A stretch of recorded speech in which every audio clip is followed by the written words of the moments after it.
Jake, what up, sir? Hey guys, how's it going? Good, man. Celebrity coins. Yeah, Is it going to be different this time, my friend? yeah, I think so. Definitely, right? I mean, that's why I'm here. I mean, I'm interested in the background because I see in your bio you went from an online cannabis dispensary to celebrity coin. So I guess give us a bit of the background on how you kind of stumbled onto this opportunity and why it excites you. Yeah, for sure. So I mean, I've been in and out of crypto for quite some time. I had 2,000 Bitcoin when it was worth $5. Ended up selling it for 10. Probably one of the biggest mistakes of my life. I was mining Bitcoin with my stepdad back in high school. I think we had like 2 or 3 servers going. It was fun stuff. But I mean, didn't really start making enough money to start investing into crypto until 2016, 2017. I think that was around like the pancake swap. Phantom times, and yeah, just went in and out of DeFi for a while, and then ultimately just ended up investing in Bitcoin and sort of the blue chip type cryptos.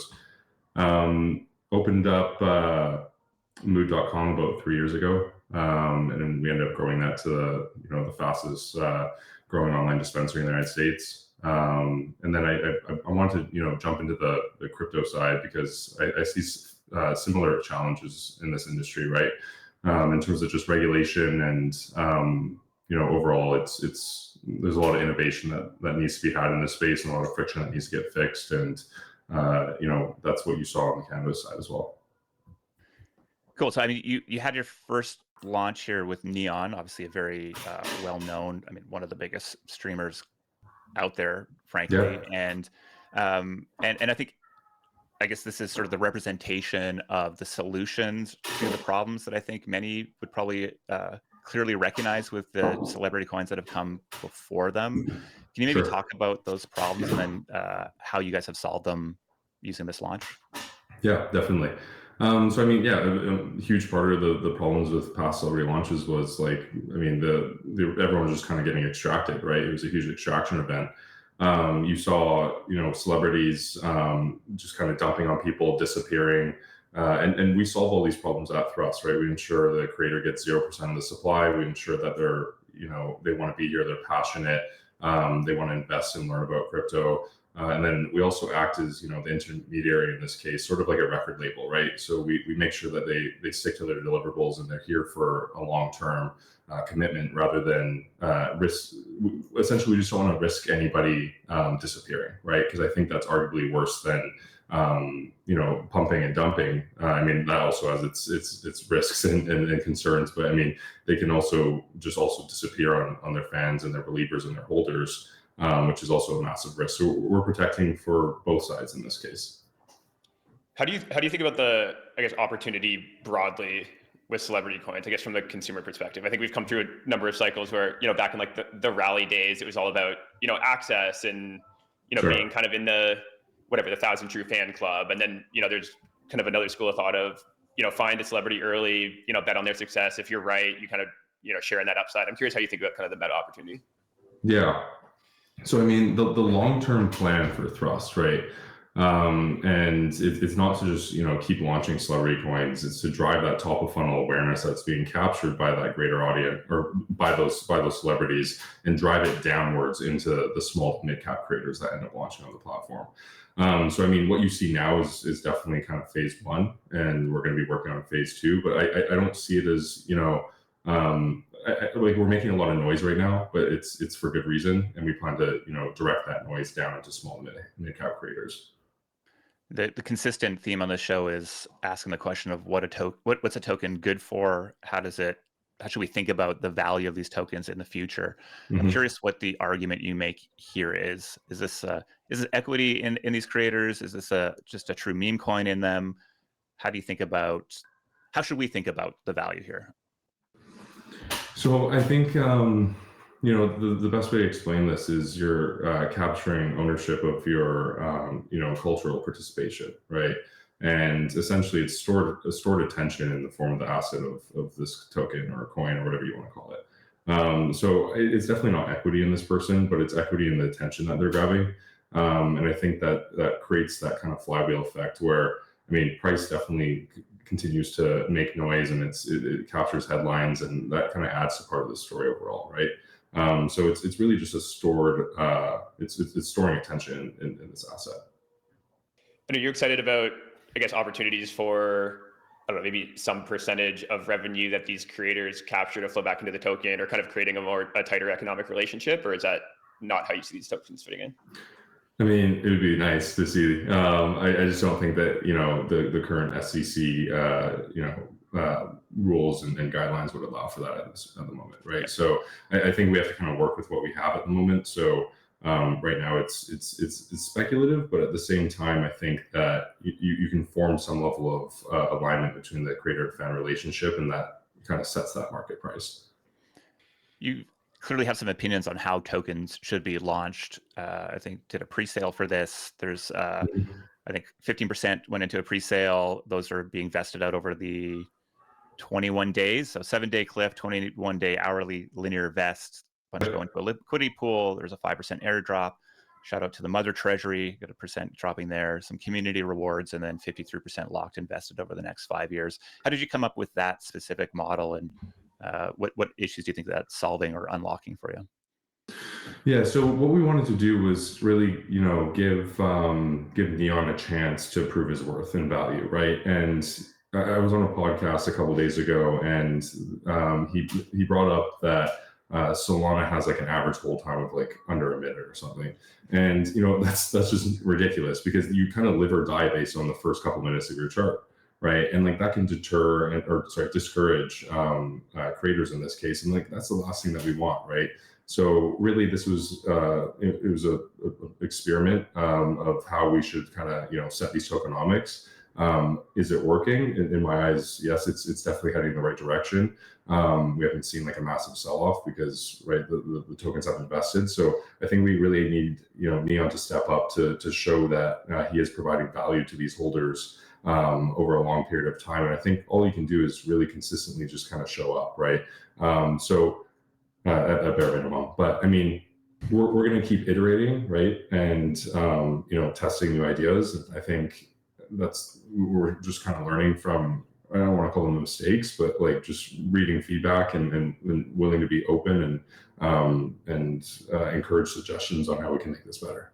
What is his upside in this? Because I think a lot of the media and clips that I've seen hit the timeline have sort of been along this line of, not allowing him to go dump, and that there's not any association, or but he's not incentivized to come dump this token. So where is his upside in this? Yeah, it's purely just trading fees, right? And I think that works best because it kind of misaligns incentives when a creator is sort of holding their own coin, because they can't realize any of that value. So at what point can they do it? Never. So it's almost kind of useless. It belongs to the fans and believers in this case, in my opinion. And they should be earning based off the amount of cultural output that they're putting in. I'm interested in what your conversations with your pipeline of creators looks like. Is there kind of a broad openness to have the conversation and entertain the idea of having a token, or a lot closed off? And also interested in what you think is going to be like the thing that gets them over the line. I mean, so when we're bringing creators to the platform, right, especially the high profile launches / celebrities, we want to ensure that there's like some passion behind this, right? And I mean, the vetting process in itself is to ensure there's passion, to ensure that they're willing to learn the Web3 space and dedicate time towards learning crypto as a whole. Because if they're not passionate about it and they don't want to actually learn, then they're here to just honestly extract, and we just don't want them on the platform. So, I mean, they can go launch with someone else. I highly discourage that. But I mean, we're trying to, cherry pick who wants to actually be here, because I think that's important. People can see through that. Are these early creators, are they investors in Thrust? Do they have sort of equity exposure in the broader company, or yeah, are they just pure? Okay. Yeah. So Iggy and Neon both have equity exposure in the company. I mean, that was part of bringing them on as the first two, and I think it makes sense in my opinion, because they are taking a chance with a new platform. They're taking a chance with me, and we also want them to help guide and help teach any new creators that want to launch on the platform how to do things the right way. So what is the fee structure on the liquidity? Because I think you have a fairly deep pool from what I see here, though. Complaining about Deck Screener here, pretty deep pool. What's sort of the fee structure, and how have you set that up on the back end to ensure there's sort of consistent value flowing back to the creator to warrant their continued attention? Yeah, so it's simply just a 2% fee. It's pretty much split in half. We encourage, if the creator wants to set up a staking program, we end up matching them on that.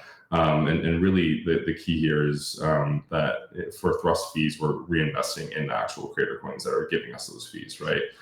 You see with all these other launch pads that they're pulling these fees and then doing this buyback and burn model with their native token, and I think it cannibalizes and steals liquidity and attention away from the things that we're just feeding them to begin with. And in my eyes, that just doesn't make sense. So I mean, I can say trust us, and we're going to do and reinvest back into the creator coins. But I mean, we're a couple days old at this point, so I mean, people just have to wait and see. So what do the next 6 months look like? I guess both on platform kind of improvement side, and how many creators are you hoping to launch? Yeah. So we're trying to space out these curated launches, right? Because we don't want to steal liquidity and attention away from the previous one. The next couple of months in terms of platform is opening it up to really any creator to safely verify and transparently and fairly launch their own creator coins.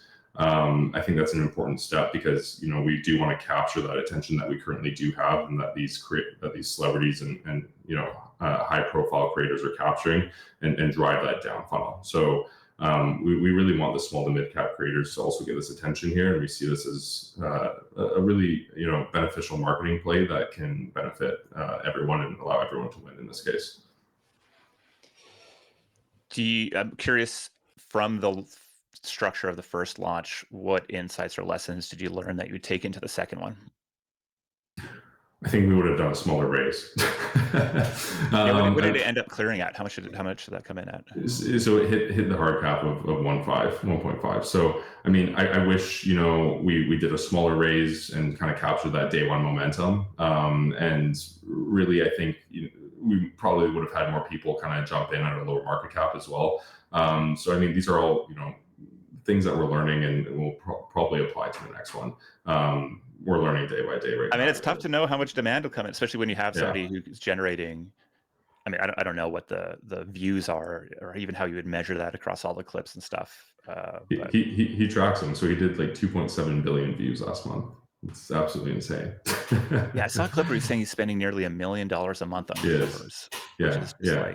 Really? So I mean, you're capturing part of that exposure, right? Like when you buy Neon, you're capturing part of that exposure because he's pretty much directly advertising it, right? So it just makes sense. I am really interested in how that comes in, like how the token comes into the clips or the daily flow or the stream. Like, is this just a thing that shows up as sort of like a sponsored thing on stream? Does he need to talk about it regularly? Does this need to get integrated into? I can't remember. Is he on Kick or is he on Twitch? Wherever he's streaming, does it need to be integrated into that platform? Because I think so much of if we go back to say NFTs and the social capital, cultural value conversation, one of the big limitations is that the venues these people are showing up in, or the way that you can sort of display your relative value or belief or cultural capital, have been very limited to in NFTs. The case being the PFP. So how does this get integrated into this creator world in a visible way? Yeah. So in Neon's case, right, the way he's doing this is through the clipping and then also on stream. There's two ways that he can do this. He can just mention it, right, verbally. The other way is a logo. So neoncoin.com is being featured in a lot of these streams, and then also in a lot of these clips as well. So he's instructed his clippers to add this logo to these clips, and you kind of get that indirect exposure because I mean, people see it over time, and Stake was like an incredible example of clipping working, in my opinion. And it's just about that repetition at the end of the day. Yeah, it's interesting. Fascinating. You should talk to. Have you seen Pop Punk or Pumpcade? No. Pumpcade. Yes, I've seen that name. It's pretty interesting. He's built a pretty smooth prediction market platform that can basically take place entirely in the chats of Twitch or Kick or any streaming site. Okay. And I feel like it's a pretty fun way to let people use the tokens of these celebrities and kind of have this participatory experience while they're watching them on stream. So I'll connect you. I think there's we can. Yeah, please. Awesome. This is fun. I love that you're doing some bag work here, Josh, because 11 a.m. has a creator coin. I guess that's what we call it in the Zora ecosystem, and I see a lot of similarities here in how you've structured yours. I mean, minus I think sort of this long-term vesting and earning off of fees being clearly, I mean, just broadly beneficial, I think, and solving some bigger issues that are underneath it. But what we do with the fees is we use it to buy the tokens of the people who come onto the stream and then kind of run a strategy on it, right? So if it 2x, 5x, 10x, then we ultimately buy and burn 11 a.m. token off of it. So I guess we're acquiring what Solana's where Neon Coin is that right? Yeah. That's a fascinating approach. Are you like publicly showing the holdings? Yes, I think we announced it on our Twitter right now, and I think we'll have a website up that sort of shows the entirety of it. I think, and I say bag work because Pumpcade was the first one that hit the 2x, though he did our first buy and burn. Nice. So you see Josh in here doing the work. I hope all of our 15,000 plus holders see Josh here grinding for your bags in a day that is still very red across the board. We are just deeply fascinated with this category. I don't know if you caught any of the earlier conversations today, just figuring out how and where tokens can be used, and importantly, how do we actually bring them out into a market in a way that can sustain long-term value? Kind of came out of the social token era, meme coins, NFTs, etc. And this one definitely hit our radar as we're sort of seeing a level of thought in how to launch it that I think was notable. And obviously the scale you're coming out with here is also very notable. So yeah. Very curious to see how you go and step beyond this and what sort of cultural and attentional capital you're able to sort of leverage from this first launch. I mean, many out here right now would say, hey, it's a really shitty time to go launch something new. I take the exact opposite approach from that. I think you get to find your true believers right now. And totally for long-term oriented folks, red days are good days. Find your true fans. Yeah, I agree with that. I think a key part of this is really how do you embed yourself into these social giants instead of trying to replace them, and that's something that we're going to be figuring out and implementing over these coming months. So excited to share updates with you guys and happy to stay in touch. And I obviously can't tell you to come launch with us, but we'll see you out there in the creator. Well, we're going to be aligned on chain. We're going to be aligned. Of course, futures are tied together. Is there a future thrust token? I see that the two options I have are one, I get to join Neon, and before that used to be a nice little buy button, and now I see thrust. I get to join the community here. Is this join button going to turn into a buy button soon? Not in the short term. It's something I'm trying to figure out in my head and see how we can make it so it doesn't really cannibalize and take away from the main tokens that are launching on the platform. I think Zora's done a fantastic job at enabling that because it kind of is all base paired with Zora, so it sort of just makes sense. Perhaps that's something that we do in the future. I'm not sure, but in the short term, it's not on our roadmap. I'd find that actually very fascinating in your exploration of what Zora is doing. What is it an intriguing model, or do you sort of have some doubts about it? I find it intriguing. I haven't found any doubts yet, but I believe that it's a really cool test and case study, and happy to see and continue to watch it and see where it plays out. I think that's the beauty of coming in a little bit later to this creator economy and just CCM as a whole. Is I get to watch other people test ideas and see how they play out, and then be able to kind of pivot in the back. Take the risks for me, thank you. So yes. I love it. All right, man. Well, appreciate you hopping on, and definitely would love to stay in touch as you continue to push this forward. You got a big audience out there, and get some unlocks coming up in the next few days. Hopefully we see the markets come back here a little bit, but we're praying for bullish unlocks for you. Bullish unlocks. Thank you. We wish you bullish unlocks. Yes. Thanks for having me, guys. Thanks I appreciate it. Take care. See ya.